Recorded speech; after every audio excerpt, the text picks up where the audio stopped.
Hello everyone, Assalamu alaikum. Today I would like to discuss about the topic Islam.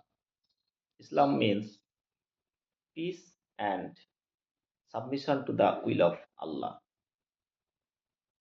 That means ইসলামের অর্থ হচ্ছে শান্তি এবং আল্লাহর ইচ্ছার প্রতি আত্মসমর্পণ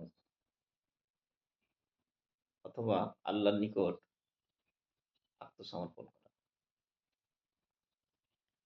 The followers of Islam are called Muslims. ইসলামের অনুসারীদেরকে মুসলিম বলা হয়। As a Muslim, we have to follow the 5 pillars of Islam. ইসলামের 5টা স্তম্ভ রয়েছে। Number 1 is শাহাদা। শাহাদা means kalima. Number 2 is prayer. Prayer means namaz.